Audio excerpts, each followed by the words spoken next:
It's been a busy start to fall, so what's next in the weather world? Well, we've got the cool down still moving east with the cross-country storm right now for us here on your Friday the 13th. I've got your eclipse viewing forecast for your Saturday the 14th, as we're going to have that path of annularity move southeastward, and we've got another storm late next week. I have all the details in this video. Alright, you're taking a look right now at our current storm system that's going to be departing over the course of the next 24 to 36 hours as I'm filming this here on your Friday the 13th. It's going to be pushing towards the mid-Atlantic coastline as we go in towards our Saturday and really departing by the time we go towards our Sunday, with the only impacts left being some wind and the cool down behind it. Now here we go into our Saturday early morning, pushing towards the 6 a.m. time frame here on the East Coast. A little disturbance moving through the Carolinas will meet up with this system in the mid-Atlantic, but no bad weather is really anticipated out of this. Nothing severe at this point. This system has weakened really significantly over the course of the last 24 hours even. We're seeing the threats diminish. We're just going to see some showers over this area. Nothing really too substantial, and no flooding risk really associated with this system as we go towards our Saturday afternoon. The remnant moisture might still be lingering right along the Jersey Shore as you go towards your Sunday morning, but most everybody drying out. Again, the wind gusts will still be lingering around behind this with some of the high wind warnings we've seen in the plains.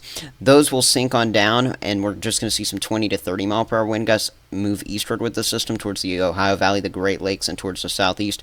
But nonetheless, some of those gusts will continue into the early week time frame, anywhere from around, again, 20 to 30 miles per hour out of the north and west here across portions of the eastern half of the country. Now, here's a look at your annular eclipse. The path of the 90% annular eclipse, where we're going to have the ring of fire, is going to go from portions of Oregon down to South Texas, but you have a good 80% chance of seeing this right outside of that, and then at least a 50-50 shot in many areas here from portions of the north central tier to the southeast.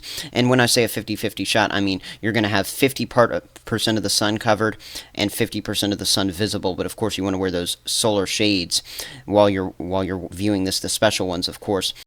This path of annularity is going to begin around 9:18 Pacific Daylight Time in the morning for us here along the Pacific Northwest coastline. It'll be around 1:15 Eastern Time when we're getting the best viewings there along the East Coast. Now, in terms of your cloud cover during this system, we're looking at a good chunk of the northern tier of the country, seeing pretty cloudy conditions. The bluer this map is, the cloudier you're going to be. More than likely, the south central tier and portions of the southwest will have the best chance at getting a good viewing. And yes, a good bit of these areas are in the path of annularity, so that's some good news for you in those areas.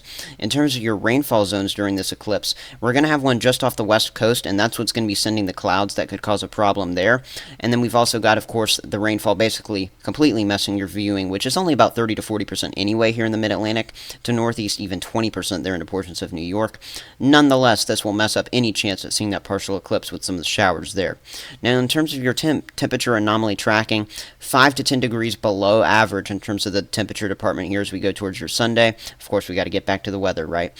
5 to 10 degrees above average here as this kind of rides back up and over the cool down here into the northern part and especially the western part of the country. Again, this is Sunday afternoon, but things are going to change as we go into this week. We're going to begin to see that cool down kind of degrade over the south and eastern part of the country. You can see that as we go towards our Tuesday afternoon into our early Wednesday. Look at this again. Temperatures well below average here, still right along the Gulf and southeast coast. Overall, getting back closer to average into the Ohio Valley and the Midwest, and into the plains, we're going to be getting well above average by 10 to 15 degrees here towards the Dakotas. This is going to include Nebraska, Colorado, and this is right after you get some of your first freezes there into portions of the panhandle of Oklahoma, maybe northern Texas as well, or in at least the panhandle of Texas, I should say. 5 to 10 degrees, even 5 to 15 degrees above average for a good chunk of the country by the time we go towards your Wednesday, towards our Thursday. And then we begin to see this, another area of cooler air move on into the south and eastern part of the country. This is where I'm monitoring a new storm system as we go towards next week, and two pieces of it would have to come together, but we're definitely monitoring that closely. And right behind it, more warmth. And overall, high pressure is going to be taking control of the weather pattern as we go over the course of the next week or two, I think, other than maybe the chance for that one or two systems. Now, 6 to 10 day temperature probability outlook, again, the northern tier and especially the western part of the country getting well above average by this point as we head towards the mid to even latter half of the month.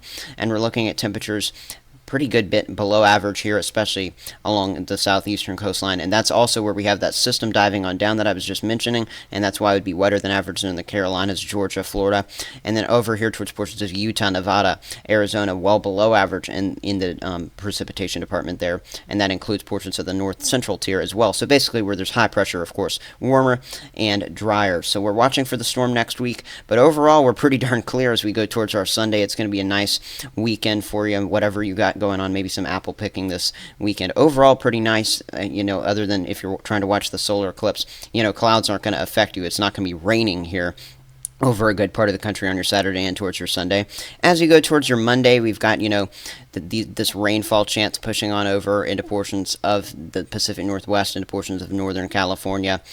Otherwise, though, high pressure continues persisting over portions of the southern and central part of the country, but that's really just dominating the central zones. Skipping ahead towards our early Wednesday morning and then playing that back just a little bit to kind of show you how that moved over, we're going to get this little low pressure system, kind of a clipper-like system into portions of southern Canada. A little piece of that energy is going to slide on down towards portions of the southeast, and that's where it's going to combine up with a low pressure system going under the high pressure ridge. And that's where we could see a little bit of a chance for something, a little feisty to spin up there in the southeast. This would not be a big storm system for places like the Midwest, although, as you can see here, we get this little, very thin band that the European model is picking up on as we go Wednesday night into our Thursday. This is October 18th going into October 19th.